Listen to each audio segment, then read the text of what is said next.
Dobrodošli u Pretres. Vaš domaćin je Stefan Usiljanin. Dobroveče. Njegov život se ne može svrstati ni u jedan žanr. Potiče iz kulturne porodice. Kao dete privukla ga je ulica i taj uzbudljivi život mangupa. Važio je za jednog od najpoželjnijih momaka sa beogradskog asfalta. Sav svoj prljav veš izneo je u javnost, svojom ili tuđom voljom. Kada je on u pitanju, nacija je podeljena, jer kod nekih izaziva gnev i prezir, dok kod drugih simpatije. On je sin, otac, prijatelj, ljubavnik, ali i osuđenik. Stara izreka kaže iver ne pada daleko od klade. Ovdje je pao. Šta je on sebi, a šta su drugi njemu? Večeras postavljam pitanja koja do sada nije dobijao. Sledi roller coaster života. Ovo je priča o kojoj će se pričati. Preko puta mene, Zvezdan Slavnić. Zvezdane, dobroveče. Dobroveče, Stefane. Dobrodošao. Bolje te našao. Veliko ti hvala što si se odazvao poziv i što večeras sediš preko puta mene. Nema na to. Zvezdane, kako ti se dopala najava? Kažem ti, onako na pola je već počelo onako da me tu u stomaku. Jeste? Jeste. Kako bi ti opisao svoj život ako moraš u jednoj reči da ga kažeš? Kako bi ti, šta bi rekao? Pa ajde, nek bude zanimljivo. Zanimljivo? Da. Ja dok sam se pripremao za emisiju, nekako ceo tvoj život je zanimljiv. I od najranijeg detinjstva do dan danas prolazio si kroz velike faze u životu i kroz bol i tugu i sreću i radost. I nekako jeste sve to negde bilo zanimljivo, kao što ti kažeš. Pa dobro, pazi, bilo je zanimljivo, ali bilo je i nekih jevrejskih poslovica da Bog da imao pa nemo. I puno uspona i padova, ali ja mislim da je najbitnije od svega toga da uspeš nekako da se podigneš i da staneš na noge. Nekako mi je to jedino uspevalo i u nekim momentima kojima najmanje sam se nadao, tako da... A kad si padao, ko je pružio ruku da se podigneš ili si morao sam? Pa dobro, zavisi koji period je. Uvek je bio tu, ne mogu da kažem da nije bilo nekog oko mene da ti pruži ruku, ali mislim da ako sam se ne potrudiš, džabe kogod da ti pruži ruku. Moraš sa sobom to da prelomiš u glavi. Sad zavisnosti od šta ćeš me pitati i o čemu ćemo pričati, ali eto, generalno mislim da sve iz tvoje glave i sve sam moraš. Da bi mogao posle... Da nastaviš? Pa. A da li si ti ljudima pružao ruke kada su u nevolji? Pa to mi je onako, znaš kako, ja sam još kao klinac, meni je to bilo, ja imam ako ništa drugo, imam kuću vaspitanja, imam roditelje koji su me vaspitali. Ja rekoh u najavi da si ti iz kulturne porodice. Pa, mislim, kulturne, da. Otac, ajde kažemo, legenda, majka isto iz jako dobre porodice, ako ne i više od proseka. Ali, kažem, kao klinac sam voleo to, znaš, da otvoriš vrata, da pomogneš nekim starijima, te neke klinačke, kako se zove, stvari, a posle, da, uvek sam pružio ruke mojim prijateljima koji su možda manje imali, kao kad sam klinac, uvek sam delio sve svoje, čak i više nego što sam trebao, bio kažnjavan zbog toga, ali... Pa znači pomagao si? Da, očigledno imam tu neku crtu i samo se nastavljalo. Sad, što si stariji za ozbiljnije stvari. Da. Iver ne pada daleko od klade. Ovdje je baš pao. Pa, znaš kako, kad tako kažeš, zvuči onako oštro, ali rođen sam sa srčanom manom. I to su ustanovili, sad mogu da pričam, emisija je taka da bi mogao da ispričam to. Može, ali ja bih to kad uđemo u sam srž emisije, pa da krenemo od najranijeg tvojeg detinjstva. Jel se slažeš sa tim? Slažem se. Da ne bi kretali ranije. Ovdje ću samo još jedno pitanje. Morao sam zbog ovog Ivera. Je to u stvari bitan razlog. Nema veze, evo, rođen sam sa srčanom manom pa ćemo nastaviti. To je najveći razlog što je taj Iver pao toliko daleko. Dobro. Da, zvuči zanimljivo i odmah ćemo i da idemo na to. Samo hoću da mi kažeš šta si ti sebi, a šta su tebi drugi? Pa znaš kako? Ja sam uvek drugima bio sve onako. Mislim i bukvalno sam se dao i bitno mi je uvek bilo da delim i da budem i ne znam, nisam takav, nisam sebičan, nisam Nisi bio stipsa? Ne, daleko bilo od toga, to je nego sam, dam ti se ceo. I kao drugi, kao partneri, kao apsolutno ceo. I pa ne znam, sad evo imam 48 godina, mislim da sam to ukapirao oko 40. Da malo bi trebao da počnem da gledam sebe. Ako ne i 40 i neka. Malo da gledam i sebe. Tako da sam se malo onako povukao što se toga tiče i... Tu si se okrenuo sebi. Pa znaš kako, okrenuo sam se sebi, da, ali ništa nisam ja stao sa tim stvarima. Jednostavno samo sam malo sad povučeniji, ne radim stvari koje sam radio pre 20 godina i ne radim pre 15 ili 10. Dobro, nije logično, mislim. Pa jeste, ali da, generalno sam se onako sam volim neke sad stvarno baš uzak krug prijatelja i to mi prije. Jel mogu večeras da ti postavim pitanja? Ne možeš, naravno. Izvolite. Koja do sada možda nisi dobio? Pa naravno, samo da su neka, ne mu kažem pametna, neka su zanimljiva, da su drugačija. Da, naravno. Ja volim da postavljam životna. To mi se sviđa, nadam se da će cijela emisija biti tako. Jesi spreman za pretres? Za pretres uvek, ajde. Jeste. Hvala. Nemam ništa kod sebe. Poštovani gledalci, počinje pretres sa Zvezdanom Slavnićem.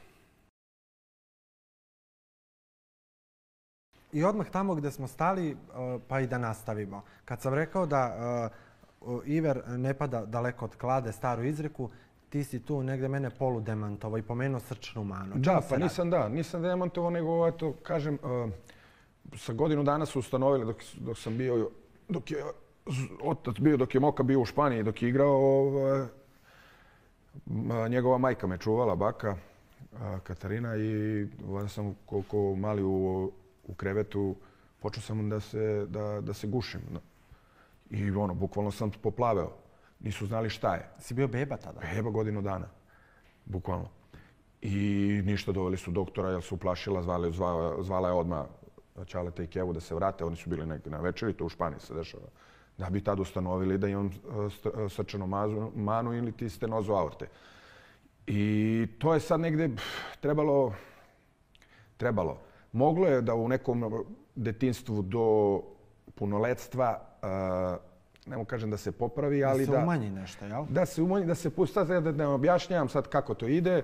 Sve u svemu trebalo je, bilo je da vidimo kako se zove do 19. šta će biti. Ja sam trenirao strašno, stvarno sam puno trenirao ko klinac i u Radničkom i trenirao sam rvanje sa reprezentativcima i naravno život kakav sam živeo, tako da jednostavno nije se to desilo.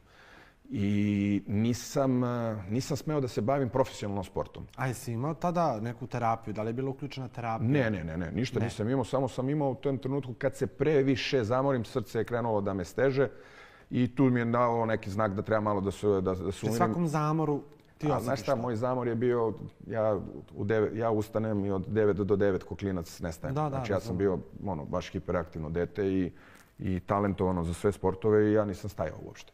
Tako da, eto, to je verovatno razlog bio jer otac nije smeo da potpiše baš da ja treniram profesionalno. Jer onda ide na svoju ruku, kao i svaki roditelj, ne pada mu na pamet da se tako kocka.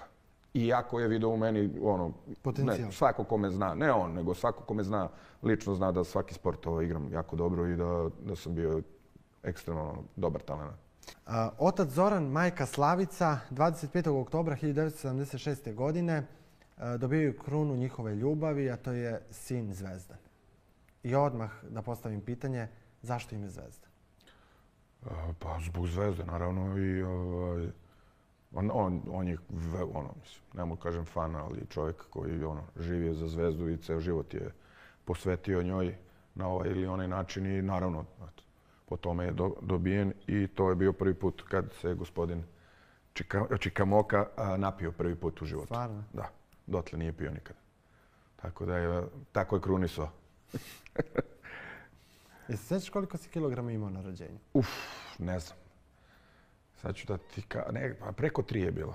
Nisam bio baš nešto malo, okej ono. Pa dobro, krupna beba. Da. Da. Da li ti je majka nekad govorila o tvom detinjstvu? U kom smislu sad moraš da mi... Pa eto dok si bio beba, kada si prohodao, pa...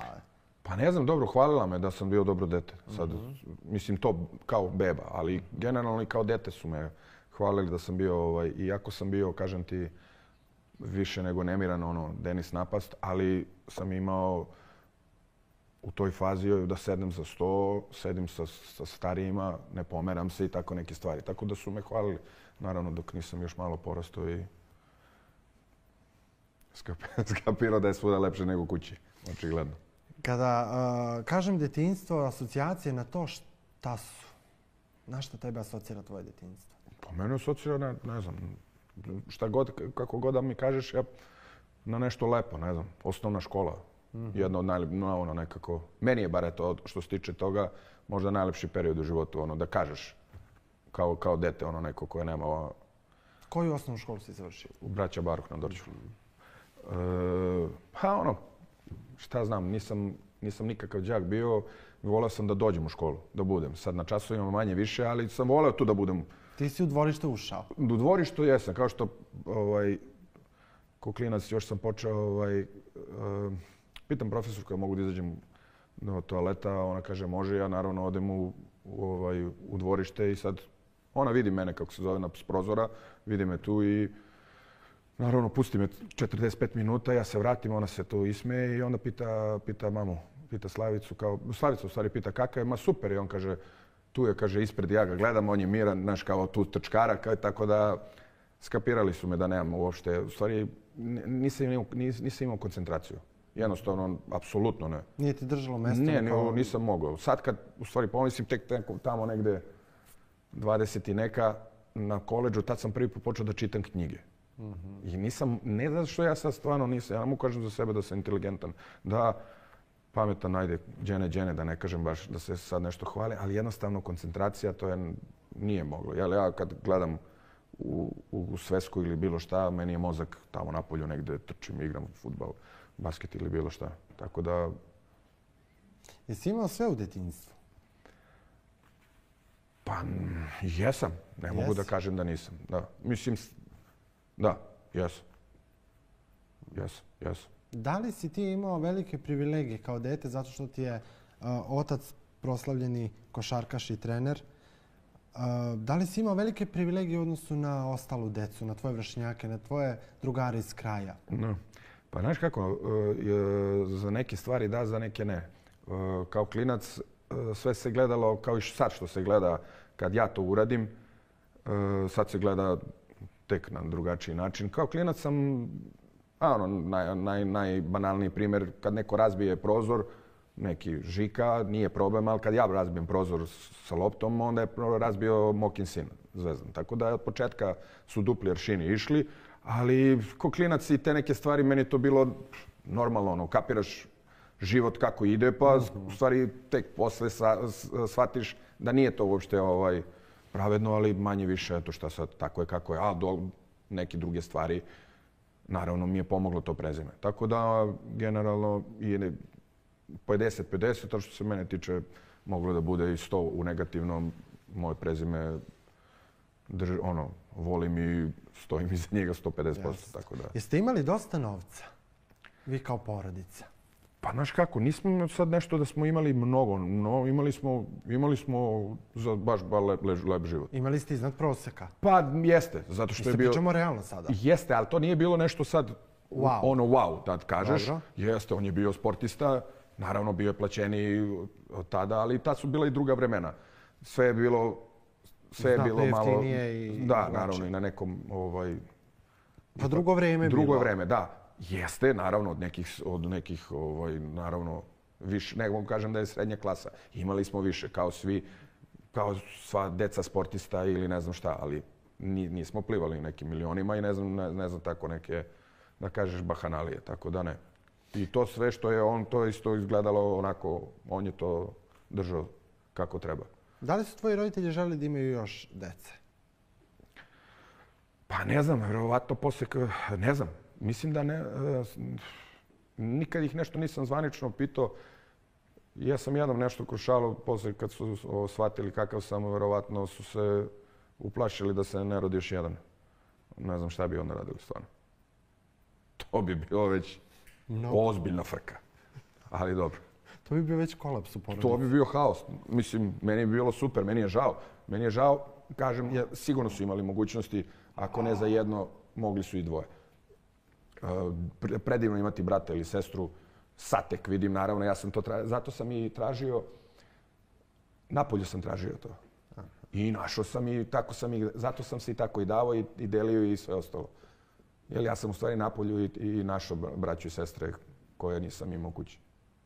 A koji je to prelomni trenutak u tvom životu kada ti kažeš sebi sam u 4 zida zašto ja nemam brata ili sestru? Su to neke zrele godine, Zvezdane? Pa nisam, znaš kako, ja sam to nadomestio. Ti si svojim prijateljima, drugaricama nadomestio. Ali kažem ti, tada kad smo mi bili klinci, mi smo se družili sa najboljim drugom, mi smo ceo dan zajedno. Dobro, a u kojim trenucima ti je falio rođeni brat? To posle, kad sam porastao, malo sam možda skapirao, rekao, znaš, nije mi falilo.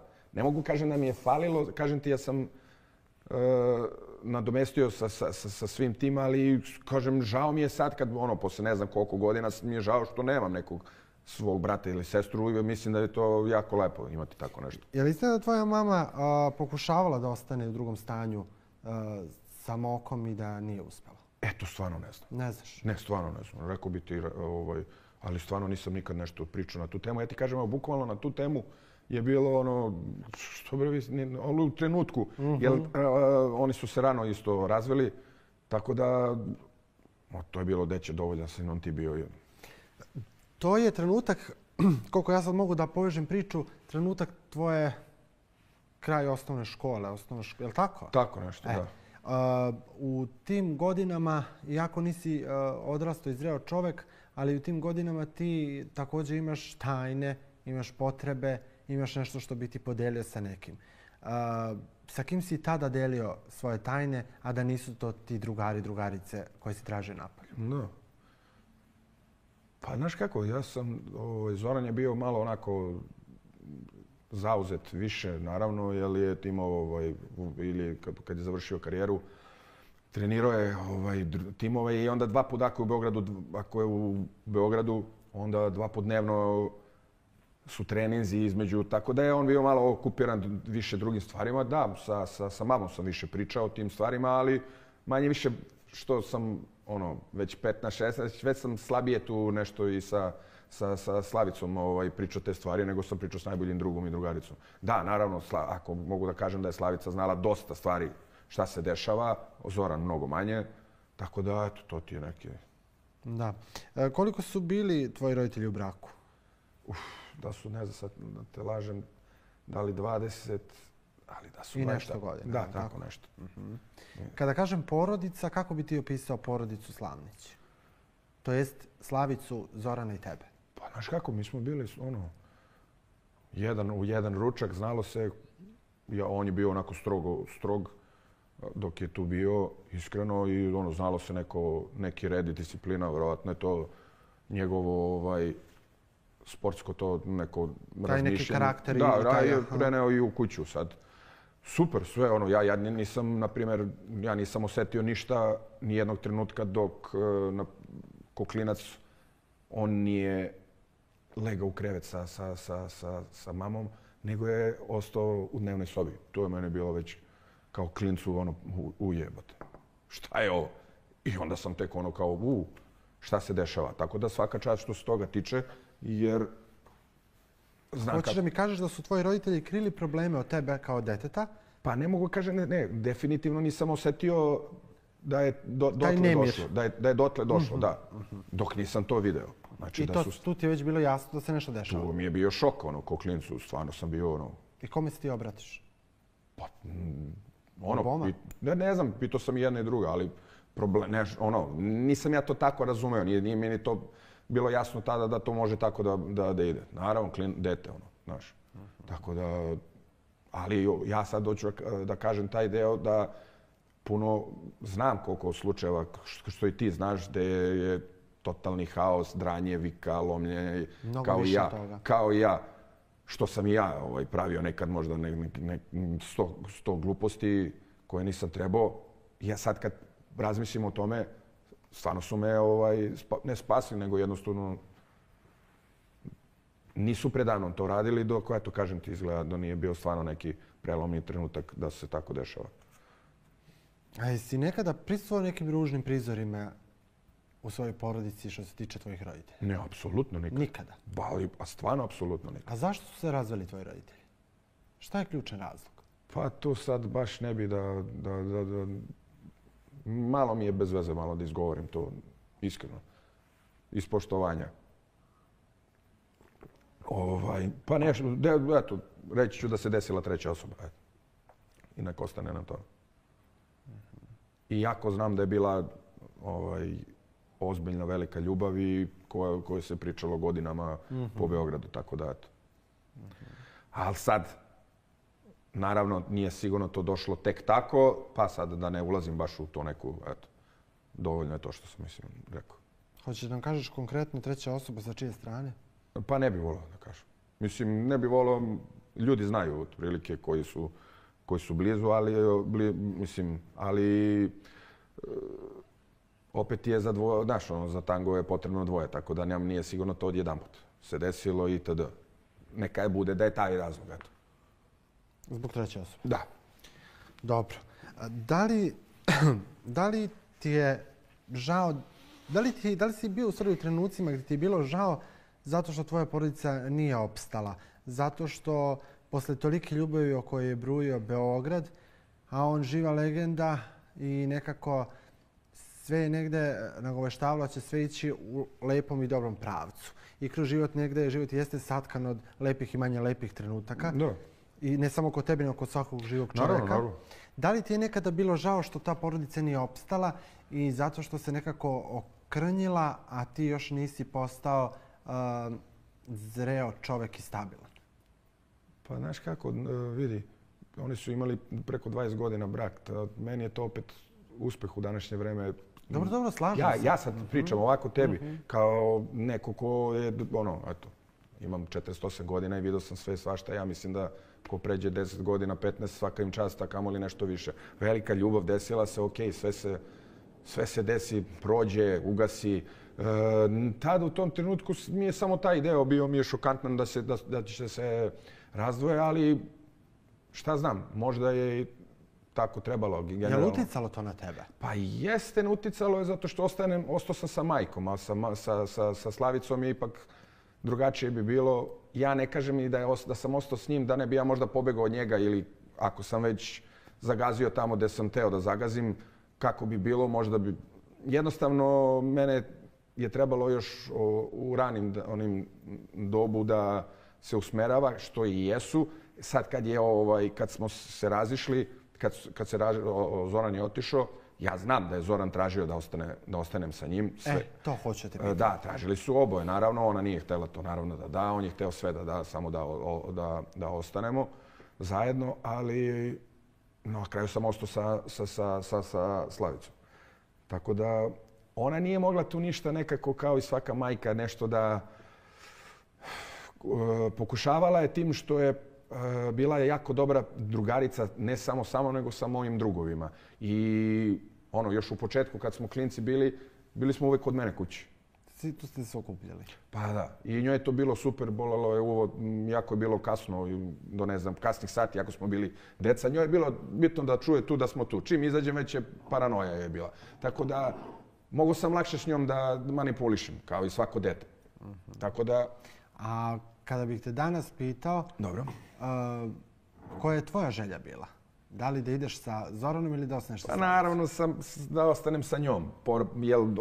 A gde je otišao Zoran u tom trenutku? Zoran je tu ostao, na Dorčulu je ostao, isto samo ne znam, prvi... Iznajmio drugi stan? Da, možda je par meseci bio od naših rođaka, čak i mislim da je to od Slavicinog, od Kevinog rođaka bio u stanu i to je bio negdje 29. novembra, pa se, ja ne mogu se setim, pa ne posle na Dorčulu uzo stan i tu je bio. Tako da nije bio on daleko od mene. Koji je to trenutak kada ti postaješ samostalan čovek? Meni negde, dok sam se pripremao za emisiju, ja sam došao do informacije da si ti do 15. godine negde živeo sa mamom. Pa ne, živeo sam ja i dalje sa njom. Ja sam u 21. sam otišao na koledž, taj prvi, tako da sam, da, svo vreme sam bio, da, ali kažem možda to od 15 sam počeo da konstantno budem na ulici. Da, to da. ali s njom sam živeo na 25. maju. Da li ja mogu za tebe da kažem da si ti dečko s ulice? Pa znaš kako, pa ja možeš da kažeš pola-pola. Mislim, jesam od 15. sam ali ja, što kaže, imao sam tu porodicu, imam Zorana, imam majku, imam familiju veliku, ali jednostavno mene je zanimala ta ulica, meni je bilo tamo lepo, ja sam se tamo osjećao lepo i mogu da kažem da me vaspitala na neki način. A kada kažem baka Katarina, šta te to asocira na to? Pa baka Katarina me asocira na to nedeljom kod nje na ručku, familija. Je li to baka koju si najviše volao od ostalih? Pa imao sam i to je Ćaletova, a Slavicina je, pa ne mogu da ti kažem, manje sam se sa njom viđao. Ali bila je onako draga. Dušica, Slavicina majka, isto pokojna.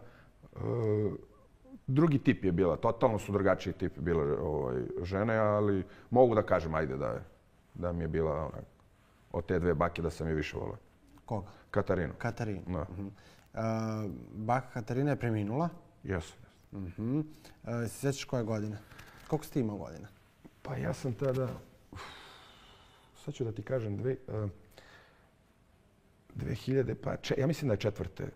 Da je 2000, tako negde, 2004. 5. da je. A kada ovako staviš jednog deku i drugog, i jednu babu i drugu babu, za koga si bio najviše vezan? Pa nisam ja nisam ja bio za njih toliko vezan koliko sam za mamu. Za Slavicu sam bio najviše vezan, definitivno. Jednog dedu nisam upoznao, Zoranovog Milivoja nisam upoznao, umro je pre nego što sam se rodio.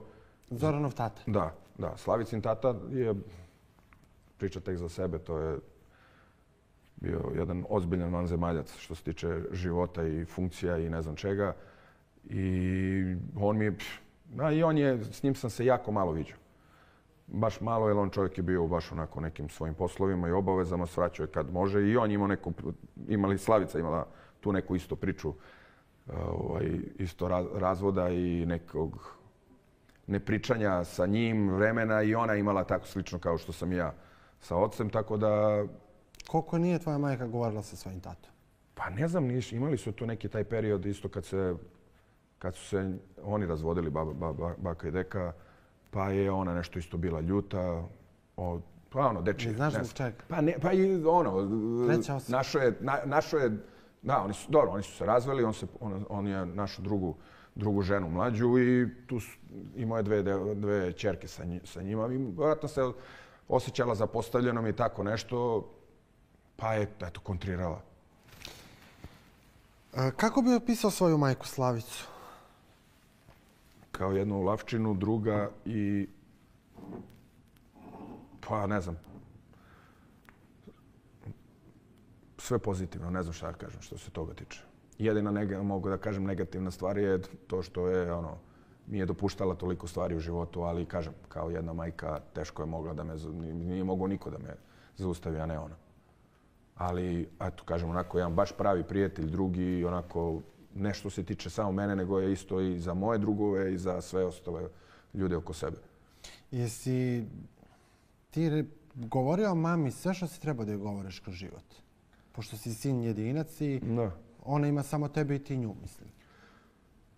Pa kažem ti, ja sam već posle toga sam sve manje, naravno... Dobro, od trenutka kad si izašao na ulicu, ajde tako da kažemo. Dobro. Ali pre toga, da li si... Pa jesam, da li si dovoljno ti pričao sa svojom majkom kroz život? Aha, misliš da ne bi uopšte došlo do toga ili generalno ovako? Ne, ovako generalno. Ne, jesam, ja mislim da jesam koliko je to bilo moguće, ne znam. Koliko je to meni sad bilo već zanimljivo, jer meni se počelo jako rano, mi se dešavaju jako zanimljive stvari, gde sam ja odlutao pa sam odlutao. Ali mislim da smo imali super odnos i da jesmo, kao majka i sin. Gurali smo kako smo mogli, Jesi sećaš tog zagrlja i kad ti je Slavica rekla da te voli? Kada? Nekog uopšte ili? To se dešava i sad kad odem do nje i kad je vidim. Šta kaže ona? Pa uzmu, ona uvek na kraju voli da me zagrli, da to kaže. Je li tad nešto proradi u tebi? Pa ne, dobro, ja sam pa naravno slab sam ja na nju, ali ono kao, ne znam šta, nekako ja opet prebacim nekako na šalu i na Zašto? Pa ne znam, gotivno mi je nekako da, ne A šta znam. ti je gotivno tu? Pa gotivno mi je zato što smo takvi ceo život i onda Da li si ti Zorane, to pominjam? Nema veze. Pozdrav za tvog tatu. Da li ti Zvezdane to okretanje na šalu negdje time pokušavaš da sakriješ svoje emocije i želiš da pokažeš negdje tu svoju neku jačinu, a u stvari negdje u dubini duše možda i postoji ta krhkost u tebi? Pa ne, naravno da ona postoji. Ja sam emotivac i to ozbiljan emotivac. Što kaže Zoran, sad kad nismo od emocije, to je definitivno tako.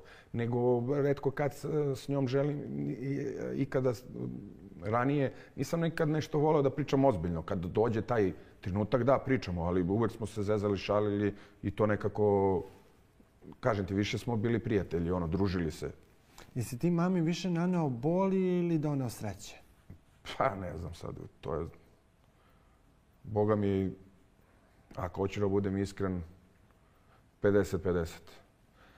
Sad kad vidim to unazad, da, naravno, verovatno sam doneo puno sreće, jer uvek je bila onako i ponosna i ne znam šta na mene, ali mislim da od tog prvog dešavanja, kad sam otišao, da sam je tu onako naneo ozbiljan bol, što psihički, to i fizički. Baš. Je li ti falila mama negdje u životu kao roditelj? U kom delu? Pa ja tebe pitam, da li postoji u tvom odrastanju, u autoritetu, svemu? Da li ti je falila majka kao roditelj? Ne. Naravno, mislim, već sam već u godine tamo to kad sam otišao prvi put na koledž, to mi je, ali tamo, ajde, fale ti svi ljudi, ti fale tvoji. Naravno, ali nije, uvek je tu bila, tako da i uvek sam imao taj oslonac što se nje tiče. Uvek, i ne mogu da kažem da mi je falila mi je kad je u nekoj svojoj fazi, kad je u nekoj svojoj lošoj fazi, tad mi fali da se vrati ona Slavica koja treba, na koju sam ja navikao. Je li zoveš mama ili Slavica? Zove mi Maki ili baba. Sad je već baba, pa je zeza malo. Tvoja majka se nalazi u domu za stara lica? Ne više. Ne više? Da. Zvezdane, koliko je tvoja mama bila u domu? Ja mislim da je bila oko 2 godine. Jel mogu vam te pitam par krucijalnih pitanja vezano za to? Naravno. Zašto je tvoja majka morala da ide u dom? I čija je to odluka bila i da li si ti možda bio inicijator ili... Pa zašto je morala? Ja sam ulazio u reality. U tom trenutku sam živeo sa Anom i mislim, ne znam, jednostavno mislim da je trebalo to da se desi. Jer je konstantno imala te uspone i padove i naša zajednička odluka je bila. Kad budem izašao, kad budem se vratio, ako bude bilo sve okej, da nastavi naravno negdje da bude. Ali mislim da je to jako dobra odluka bila, jer nije spojila 2 godine da nije imala taj pad i tu neku depresiju koju ona ima. I drago mi je što smo doneli takvu odluku, a i drago mi je što sam bio u mogućnosti sada da je izvedem, da je iznemim stan i da evo sad zadnjih 2 mjeseca uživa skroz okej i druži se sa svojim, funkcioniše kao sam normalan svet. A reci mi, ko je odveo mamu u dom? Mamu, ja mislim da je Ana odvela. Nisam siguran, ili ne znam, nisam 100% siguran ili... Ja mislim da je tako, ali sad neću da te lažem. Sad ne mogu se setim tačno da li je otišla tačno pre... Mislim da smo je pre toga, da. Pa odveli smo je dobro, mislim. A reci mi, kada znaš da mama odlazi u dom za stara lica, a toliko godina ste, što kažu, proveli zajedno vas dvoji sami, kad se Moka već preselio, je ti bilo teško? Pa gledaj, znaš kako, nije mi bilo teško zbog jedne, mislim, bilo mi je žao malo možda u tom početku, opet je to dom, opet je... To ti pitam. Da, ali kad znam u sebi da je dobro to za nju i stvarno što se toga tiče, znao sam da će da je obila, znao sam da će sve da bude ok, isto kao što je do sada, samo što će biti tamo. Ali posle jako brzo mi se ispostavilo da je to dobra odluka bila i za nju. Mislim, za mene, za nas nema tu šta da bude dobra i nedobra, bitna je ona. Tako da mislim da posle sam bio onako, kažem ti, po tom, da ne kažem aj srećan, ali mi je bilo drago što smo odlučili tako. Jer kad sam ja opet izašao, ona je bila tamo, ja smo dugo isto se viđali. E sad, za neki nagoveštaj je da ću ja da ponovo uđem tamo ili ti možda da sedem, da popričam za sledeću neku sezonu, mi je onda bilo tu malo problematično da je izvedem, da iznajmim negde, da izvedem iz doma, a da odem da me ne bude. I onda u tom nekom iščekivanju svakako pokazalo mi se da meni bar da je to što je bila toliko dugo da je dobra stvar, zato što mislim da je sad da je skontala, jer ona imala to neke ona ima taj neki period kako se kad neće da popije lekove jer misli da je okej. Odbija. Ne odbija, nego misli da joj ne trebaju. I to u stvari je dovodilo do tog velikog problema koji je stalno vraćao unazad. Mislim da sada to više neće raditi i kažem ti, mislim da je dobra stvar što je bila tamo. I jako, kažem ti, u onom prvom trenutku kao svako kad vidiš onako one ostale ljude koji su tamo, jer tamo stvarno gerijatrija teška i stvarno su i teški i stari ljudi. Tako da, ali našla je prijateljicu, njenu mlađu, koja isto je skroz okej, tako da su... Jasno. Progurala je to kako treba. Koliki je dug period bio da nisi govorio sa svojom mamom? Pa ja se ne sjećam da sam uopšte nešto to moglo bude možda neki dan, ali ne znam. Ništa više od toga? Ne. A sa tatom? To smo se svađali. Mislim svađali, šta hoću da kažem. Pa svađali. Pa znaš kako, ne mogu kažem svađali. Ja sam kao klinac pametovao mnogo. Naravno, mislio sam da sam pametniji od svih, pogotovo od svojih roditelja. Ali jako sličnog karaktera, dve škorpije. Koliki je najveći vremenski period kad niste ti imao kako govorili? Pa ne znam, nismo se... Pa možda, ne znam, neću sad da te lažem koliko se nismo čuli. Bilo je više meseci. Sad da te lažem da li je bilo 5, 6 ili nešto ima, da se nismo čuli na neko vreme. Ali uvek na kraju... Mislim da naš karakter, on neće da mene pozove, ja kao nešto se dusam. Obično treba dete valjda da pozove, ne roditelj, po meni. Ali, kažem ti, dve škorpije, dva temperamentna, ista, i onda dođe do nekih stvari. U stvari, jako smo slični, jako slično mislimo, ali eto. Da li je tvoja mama napisala testament? Odakle ti to sad, maj? Ne znam, nije. Baš što ja znam. Pitaću je. Piti. Hoću, pitaću je. Dobro. Pitaću je. Završavam sa pričom o porodici i postavit ću ti još jedno pitanje. Da li si obrukao svoju porodicu možda? Pa obrukao, pa i... Mogu da... Pa jesam ako gledam iz tog Google-a sad. Očekivalo se vjerovatno od mene da budem, kažem ti, da nastavimo to neku sportsku karijeru, ali kažem, eto, mene je to obeležilo još od kad sam se rodio.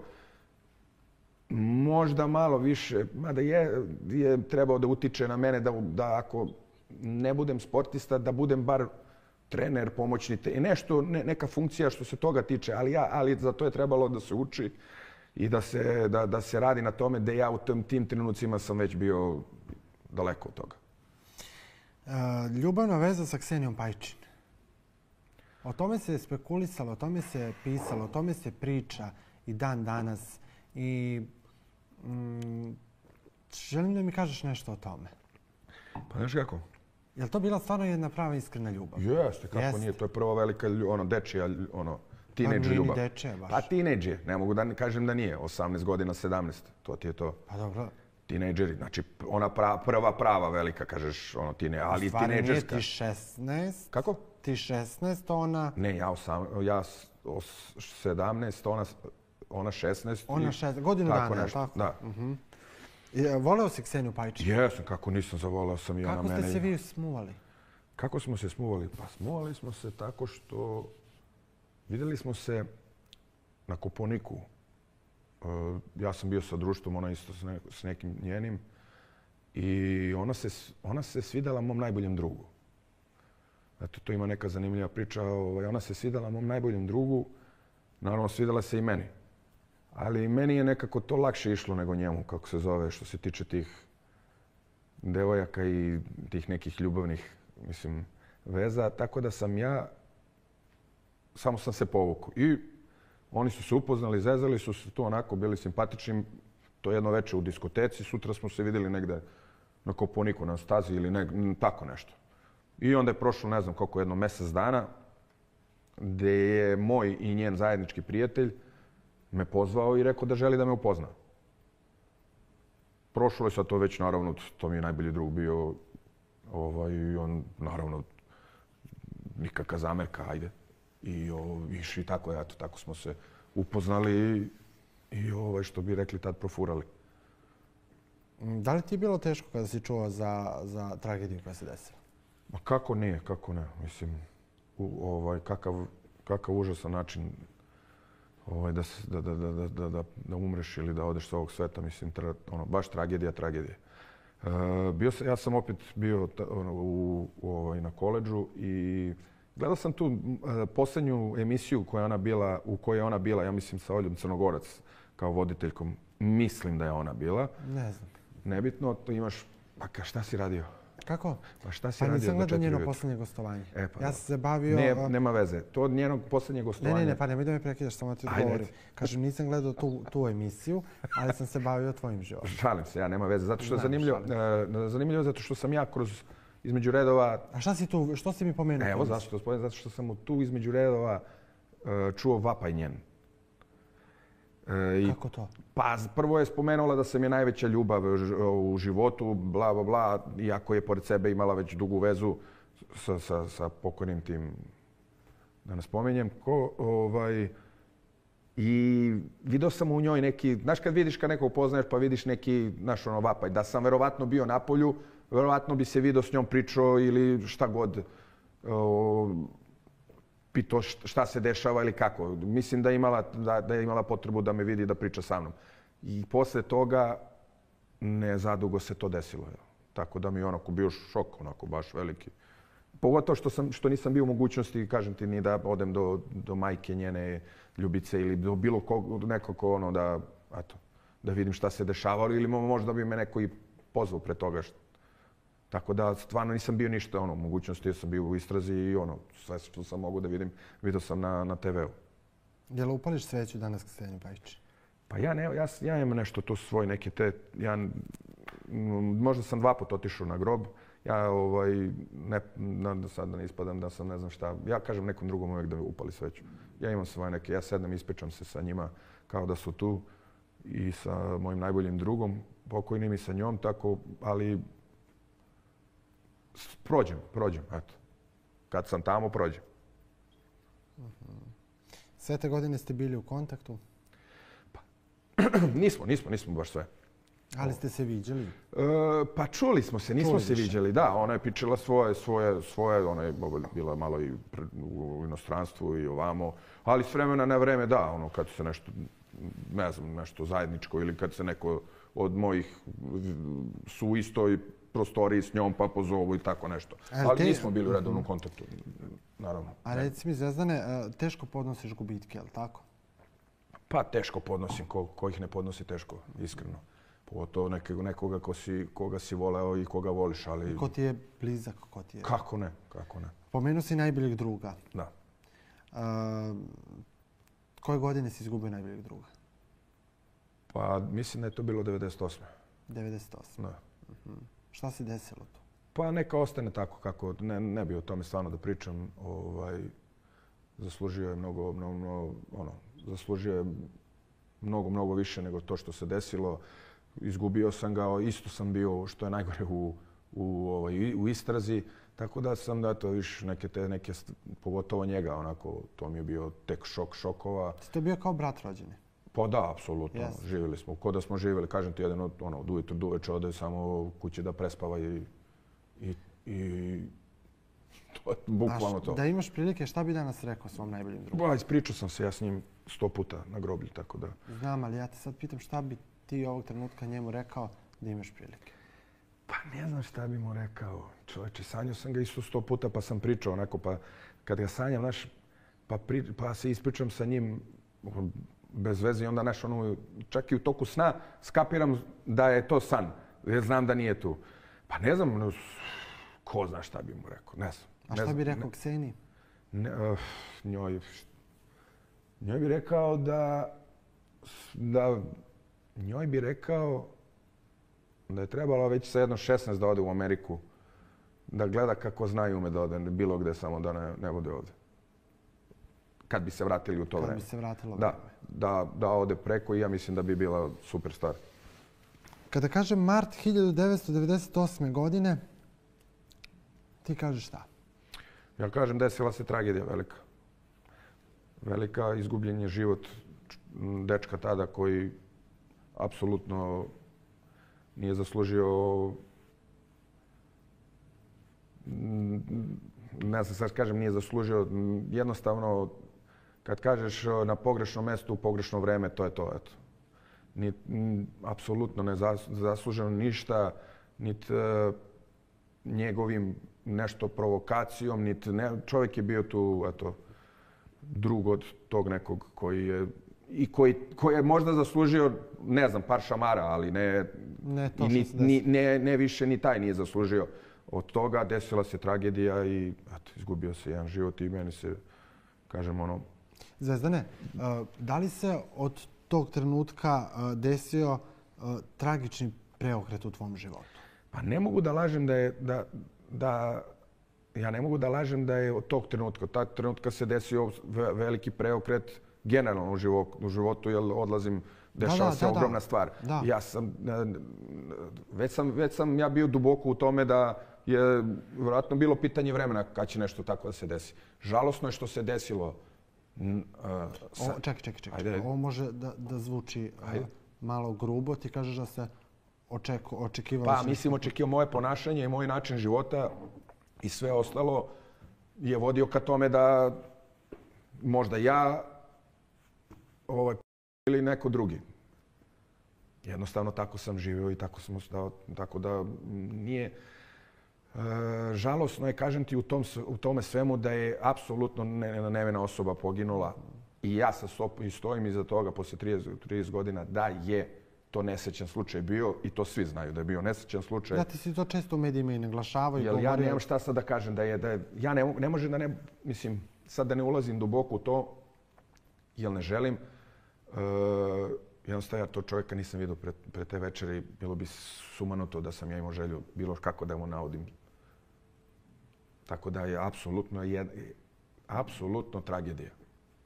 I to je tačka. Ja kažem, moj način života je bio takav da je neminovno bilo nešto neka tragedija da se desi. Si nekada pokušao ili stupio u kontakt sa njegovom porodicom? Pa nisam, iskreno, majka, on je imao, mislim da mu otac bio, da je umro, majka je, mislim, baš je bilo haotično. Mislim da bi samo još pogoršao bilo šta, ali ja sam bio već u istrazi i dalje. Stvarno ne bi da je podsjećamo uopšte na te stvari i verovatno i kad me vidi mogu da zamislim šta misli. Ali bih hteo jednu stvar da kažem koja se provlači ovako već, zadnje 2 godine od kad sam na TikToku i na ostalim mediji, to je da sam se ja okrenuo i nasmeo se toj istoj majci i da sam pokazao se ili ne znam šta. I voleo bi da, da saznam. Jako bi voleo da vidim to kome je palo na pamet to da izgovori i što je najgore, prihvatili su to. I danas... Ko je prihvatio? Pa prihvatili su neki, verovatno retardirani. Misliš na javnost? Pa ne, nije javnost kao javnost, znaš, nisu to novinari prihvatili, nego ti hejteri ili bolidi koji dolaze na te platforme i prihvatili su kao nešto da se često spominjao. Znači, to je, mislim, to je monstruozno, a ja nisam stvarno monstruozan. I, kažem, iako sam uradio neke stvari koje nisam trebao da radim, to je posljednje što bi uradio i sad hoću da kažem javno da je to tek ta jedna budalaština i užas koji samo, eto, se, ne znam, provlači sad. Ja vidim da se provlači i ja mislim da ti ljudi koji to pričaju nisu bili ni rođeni tada, ali eto, čisto da kažem, jer mi je jako žao da imaju tako neko mišljenje da bi mogo to da uradim. Ne zbog mene da se, nego uopšte, eto, čisto da kažem, kao neki demant te nekih stvari, tako da, Djeluješ mi kao, od samog početka emisije, negde, u stvari stičem utisak da si čovek koji često ume sam sa sobom da priča u 4 zida. Jel grešim? Pa ne greši, ja volim da pričam sa sobom. Da. Jesi nekad rekao možda izvini nekome? Kako nisam? Sam sa sobom kad sediš? Jesam, kako nisam? Ma kako nisam? Kome si rekao izvini? Pa najviše sam majici govorio. Najviše? Da. Njoj sam najviše, jer ipak tad od tog trenutka kad se to desilo, njoj je se pogoršalo to zdravlje što se toga tiče. Jer ona je bila takav jedan, puna energije sa svima, mislim, Spider-Man žena koja se spuštala s sprata na sprat. Da, razumijem. Tako da, sedela je, čutala je danima, baš, sad kad to kažem, to mi je najgora stvar.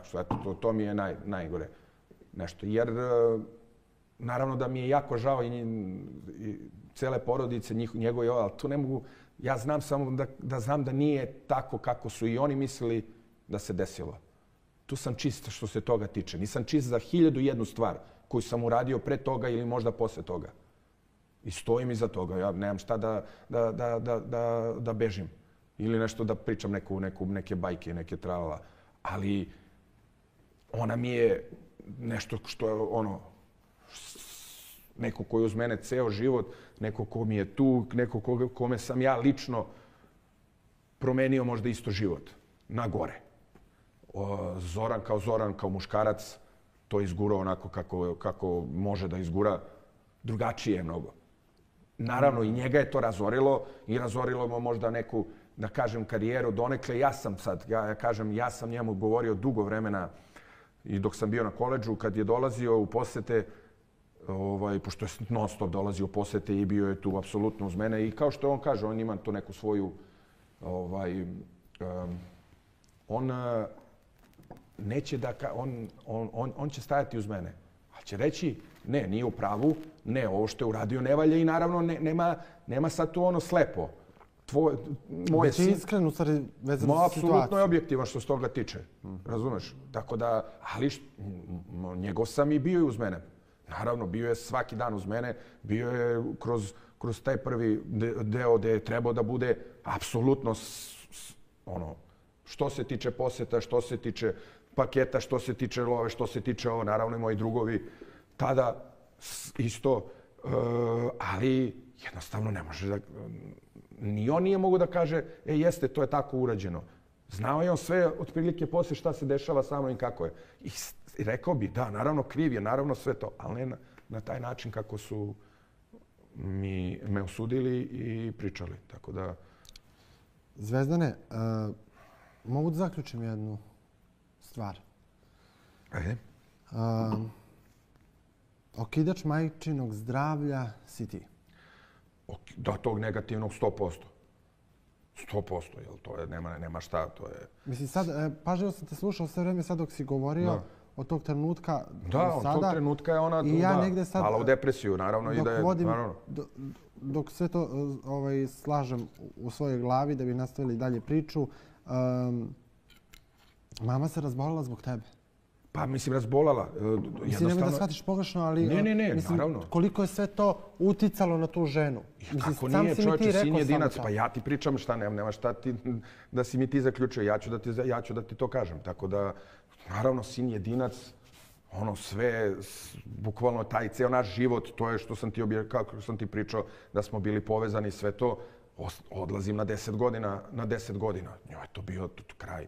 Jednostavno je pao, pa tad je pala u depresiju i od tad počinju ti problemi. Ja to znam. I zato, ajde, si hteo nešto? Je li ti žao zbog toga? Kako mi nije žao, naravno, zato Jesi tražio pokajanje od svoje majke? Pa, znaš kako, jesam, više puta sam onako... Ili oprost? Pa ne mogu da kažem tražio, jer ona meni nije to ni zahtevala da uradim, ali sam sigurno seo više puta i ono kad me uhvati neke onako, znaš, emocije, da kažem, znaš, žao mi je sve što se desilo, ali ja tad to nisam tako gledao, ja sam tako živeo i meni to nije bilo uopšte u glavi da može bilo šta da se desi, da ona može da to tako utiče na nju. Jer ona nikad nije to pokazivala. Jer je apsolutno bila drugačina i sve to i mislim da je i pre toga mnogo uticalo sve to na nju, ali ovo je onako dotuklo jer sin jedinac odlaziti 10 godina na robiju. To je to. Nema dalje. Da li bi se obratio ovog trenutka sada Slavici? Keci, tvoja kamera, da li bi... Pa dobro, mogu, ali šta? Pitaš mene šta? Pa ne, a šta da kažem, šta? Ja znam da pa šta da kažem, mogu samo da kažem da je hvala ti što si bila uz mene kad mi je bilo najpotrebnije i posle toga si uradila još mnogo velikih stvari, tako da jako mi je žao što se to desilo i što sam ja okidač, na primjer, toga bio, ali sad i ti sama vidiš koliko pokazujem kad sam došao sebi, u stvari, apsolutno, koliko imaš ne kredita životnih, nego generalno sve i da radim sve apsolutno da ti ulepšam ostatak života, eto, koliko god imala. Tako da, to je jedino što mogu da kažem, eto. I da je, ne znam, eto, kažem, zna i ona da mi je žao za to,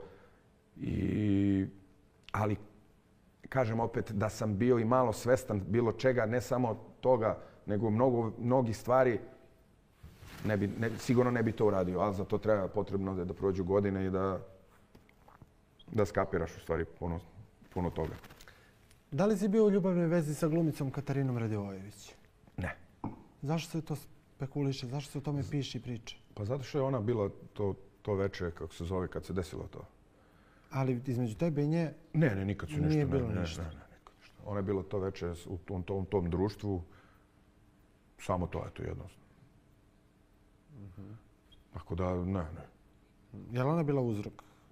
Nije. Mislim da ona je bila s nekom svojom drugaricom. Jednostavno što je bila u tom društvu u kojem je bio taj pokojni momak, tako da ne, samo je to. Dobro. Zvezdane, da li istina si bio uhapšen zbog prodaje nedozvoljenih supstanci? Jesam. Bio sam uhapšen i bio sam 2 godine i 10 mjeseci. Je li to 2008. godina? 2008. na 10. da. Ali delovaće smešno, mislim delovaće, ne može to da deluje smešno, ali meni jeste, jer apsolutno nisam imao nikakve veze sa tim. I tada si bio u Sremskoj Mitrovici? Ne, bio sam 2 godine u Kruševcu i pušten sam sa slobode da se branim i tad je bila amnestija se desila, tako da sam otišao u Mitrovicu i bio tu možda još nekih 3-4 mjeseca. Da. Dobro. To je još jedna bol tvoje majke. Jeste, da. Ali mislim da kažeš još jedna bol. Posle te prve i posle toga ništa više nije... Sve drugo je... Da, sve ostalo je manje važno što se toga tiče. Nije ništa menjalo, ni uticalo toliko koliko je tada uticalo i to je samo išlo pa je išlo, tako da Zvezdan, zašto nikada ne govoriš o supruzi sa kojom imaš ćerku Saru? Pa, što? Ona je u srećnom braku, ima 2 dece još. Ima 2 ćerkice, bliznakinje i zašto bi je ovo što ubacivo u neku priču, pogotovo tamo neku reality, onaj užas, tako da nemam razloga da stvarno nemam razloga. Mislim, Sara, okej, tu je koliko toliko, ona se u javnosti pojavljuje to preko mojih tih nekih TikTokova i slika i objava, ali zašto bi to radio? Ili imaš komunikaciju sa... Kako ne, naravno. Sa soprugom? Imaš. Naravno. Koliko ste bili u braku? U stvari to je... Vanbračna zajednica. Da. Pa ne mogu sad da te... Mene i datumi i vreme... Dobro. Jesi voleo tu? Jesam, kako nisam. Jesu, naravno. I iz tolike ljubavi je nastala Sara. Jeste. Jel Sara, koliko ja se sećam, ima 17? Ne, ima 19. 19 godina. Ona je 2005. Eto. Kakav si kao otac? Mogu da budem bolji svakako. Iskreno. Mogu da budem bolji i ja sam malo... Ja isto malo, kao moji stari, imam svoje neke gledanja na neke stvari, pa onda... A što znači to gledanje? Konstantno kad pokušavaš negdje da mi malo izbegneš neki odgovor konkretan, ti mi kažeš gledanje na ovo, gledanje na ovo. Pa ne, šta Što si loš otac? Ne mogu da kažem da sam loš otac. Samo kažem da mogu da budem bolji. Loš nisam. Loš sam nekada bio. Nisam bio loš otac, da kažeš loš otac, znaš kako umeju da budu loši roditelji. Jednostavno nisam bio u nekim trenucima sam sebi dobar. U tom nekom periodu kad sam možda... Sad stvari mislim da, ajde dobro, uvijek je najvažniji period kod deteta. Sad da ne pričam, ali znam da sam u tim nekim možda, kažem ti, mom tripu u glavi da tom trenutku kad sam ja bez veze za sebe, znaš, nisi dobar za sebe, nisi ni za drugoga, kamoli za nju. Da sam tada nešto možda trebao da prelomim u tim nekim trenucima, da me ne zanima moja situacija trenutno, nego eto da odem da izblejem s njom, da pročitam, odim kupim neku glupost ili bilo šta. I jednostavno nisam bio zadovoljan sa sobom i onda to se tako nekako mi se manifestovalo na nju, onako, bez potrebe da kažem, eto, to su neke stvari gde mogu kažem da sam loše radio. To ne radim više, manje više, ali ona je velika devojka, ima dečka, ima svoj krug prijatelja, ima bližu, širu familiju, tako da tu sam. Sad sam mnogo više tu i kažem, verovatno bi mogao i još više da budem. Sara je 2005. godište.